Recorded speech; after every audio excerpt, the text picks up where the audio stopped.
Hi friends, welcome back to the channel. If you're new here, I'm Brian and I'm your host. In this episode, we're going to talk about the Half Dome hike. This past summer, July 21st and 22nd, we did a 2-day backpacking trip where we climbed Half Dome in Yosemite National Park.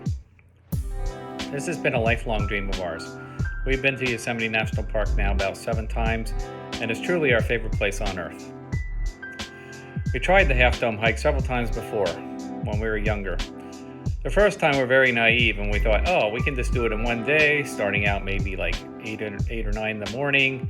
And we had only maybe 2 water bottles each, and we made it up to Nevada Falls and maybe a little bit farther than that before we started to realize we didn't have enough water. So that was just kind of a stupid mistake on our part. The second time, we started out at Glacier Point fairly early in the morning, but not super early, maybe around 7 o'clock. And we descended from Glacier Point past Illilouette Falls to Nevada Falls, and it was still pretty early in the day, so I decided, hey, I think maybe I'm going to go and give it a shot. I had enough water this time and enough food, but I really didn't have enough time. So I left my family waiting for me at Nevada Falls, and I said, I'm going to be back in 3 hours. Well, it takes a lot longer than that to... I was booking it out the trail. I made it out the trail past Little Yosemite Valley and all the way up to the subdome. I was climbing up the subdome and I just started to kind of freak out. I don't know if maybe I was dehydrating a little or if I was nervous being alone, but I was just looking down at those sheer drop-offs and kind of slipping on the slippery rocks and a little bit of a panic. So I crawled back down after taking some pictures from the subdome, which incidentally has just as nice views as on top of Half Dome, and went back to my family at Nevada Falls, and we just barely made it down to Happy Isles before it got dark. So it was a good decision not to wait for the cables then and to go up the cables. Back then it was before the permit system, and so you didn't have to have a permit to go up the cables. So on this trip we decided to do it right. So they currently have a permit system, and you also had to apply in 2021 for day passes in order to get into the park itself because of limitations due to COVID. So my wife, early in the season, when the passes became available, was on the internet virtually every day trying to apply for a pass. Eventually she got a backcountry permit, a 3-day backcountry permit that allowed us to climb Half Dome on any of those 3 days. So we were lucky, but it occurred in late July, not the optimum time to go to Yosemite National Park, because the waterfalls are kind of dried up by then, and also it's very hot and it's wildfire season.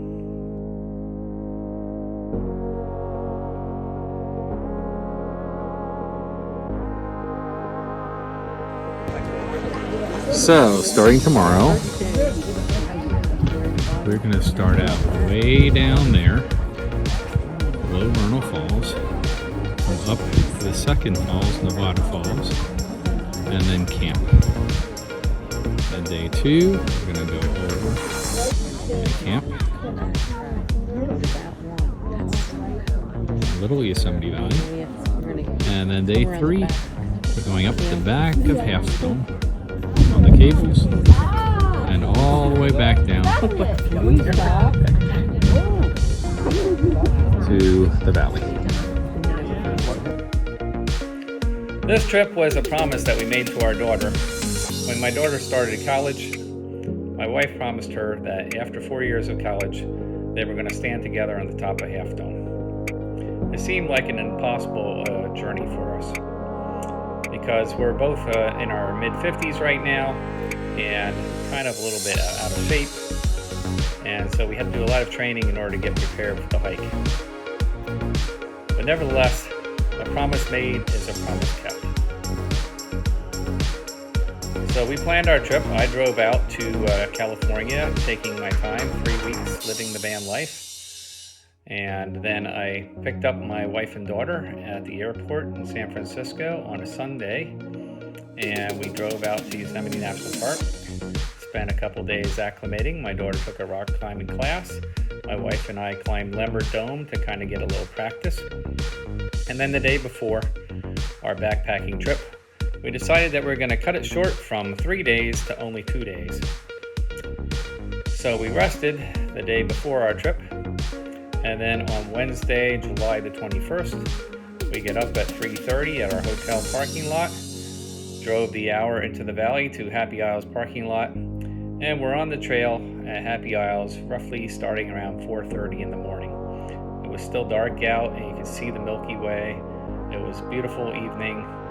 We had our headlamps on and we started out on the trail with our backpacks on. So we headed up to the Vernal Falls footbridge, and that was right about when it was starting to get light enough that we didn't need our headlamps anymore. And then we took the John Muir Trail up to Nevada Falls. We arrived at Nevada Falls maybe about 8:30, and we decided that we were going to have lunch. Yes, lunch at 8:30 in the morning, but we had been up since 3:30. So we cooked ourselves a little lunch with our jet boil, filtered some water from the stream there, and then we continued on to Little Yosemite Valley Backpacking Camp. We covered about 6.06 miles in the first day and quite a bit of elevation gain, arriving at Little Yosemite Valley around 10 a.m., set up our tent, and then just kind of relaxed the rest of the day, trying to stay in the shade, staying cool in the water there, and getting to bed early.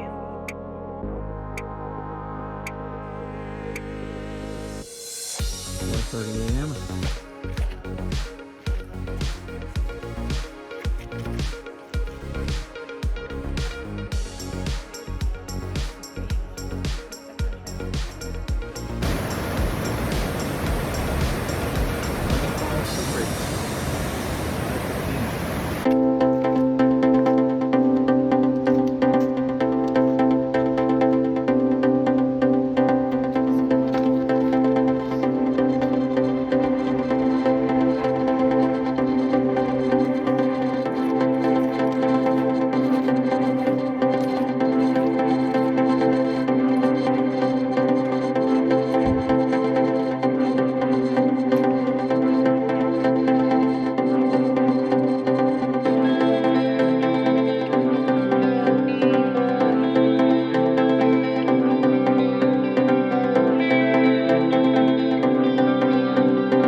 .30, 4.1 miles.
On Thursday, July 22nd, we again get up around 3:30 in the morning at Little Yosemite Valley, cooked ourselves some breakfast, and we were on the trail shortly after 4 a.m. with our headlamps on. Pretty much the only ones on the trail at this hour, and it was still another 4 miles from Little Yosemite Valley to the top of Half Dome, and it was a lot of uphill travel yet. I was having trouble keeping up with the two girls, being a little bit more out of shape than them. And then we got to the subdome. The subdome is an area where there's very steep steps carved into the rock on the side of the backside of Half Dome. And they're pretty high steps, so it takes a lot of effort to climb up the subdome. And at the top of the subdome, then there's a rock scramble for the final part. That was a bit challenging for me. I think the subdome was probably the hardest part of the entire trip. Once we were at the subdome, then it kind of levels out, and we took maybe a half-hour rest, ate some snacks, got hydrated up, and just kind of looked at the cables and mentally prepared ourselves. We got to the subdome right as the sun was coming up, and there were maybe only 6 people up on the top of Half Dome at this time. We were there before the ranger was collecting the permits, and so we pretty much had the cables to ourselves. You do have to wear gloves to go up the cables because they are steel cables, and they could really cut your hands up, and they get very hot later in the day as well. And we also had clips that we could clip onto the cables.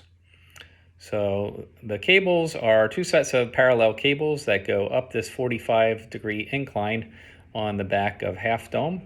And every so often there's a set of poles that hold the cables together. And across the pair of poles on the surface of the rock, there's maybe like a piece of wood, kind of like a 2x4, where you can take a little rest before you have to move on to the next set of poles. It took a little over a half hour for us to pull ourselves up the cables. You largely use a lot of arm strength and your calf muscles going on the up. I tried not to look off to the side because I'm a little afraid of heights. Just keep focusing on where you're going and take one step at a time, pulling yourself up. It actually wasn't that hard going up the cables. I was surprised given the 45-degree incline. And then once you're up on top, you can roam around and take lots of pictures. We spent maybe an hour or so up on top. Around 10 o'clock, we decided it was time to come back down the cables, and coming down is just as hard as going up, as you might imagine. As you're at the top and you're looking down, it's pretty scary. I decided to go down mostly backwards so that I was facing the same direction as I was when I was climbing up the cables, and just using my arms and my calves again to hold me back. I didn't think that it was that difficult going either up or down the cables.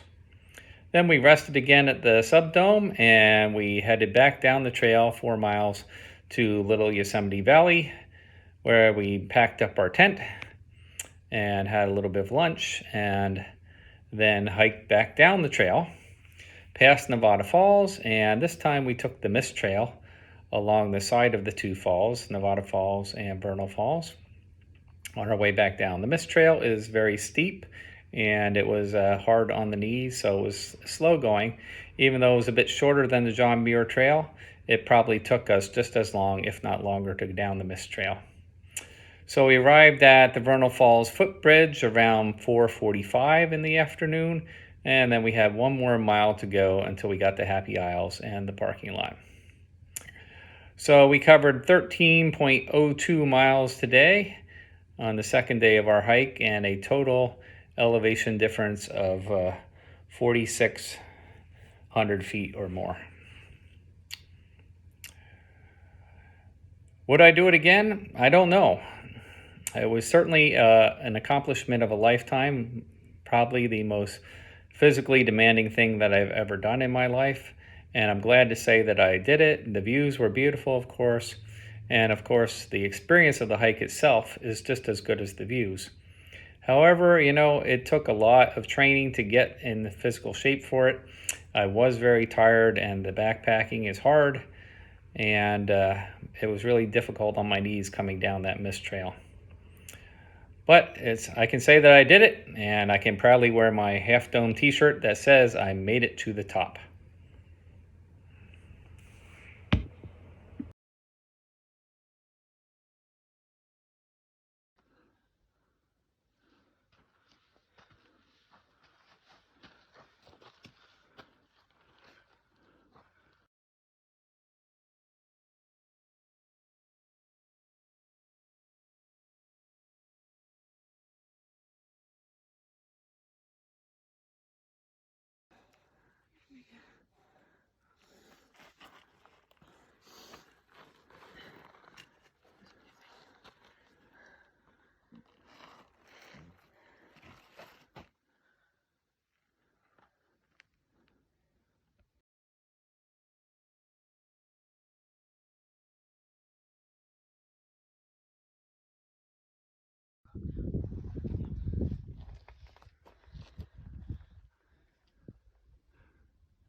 Thanks for watching.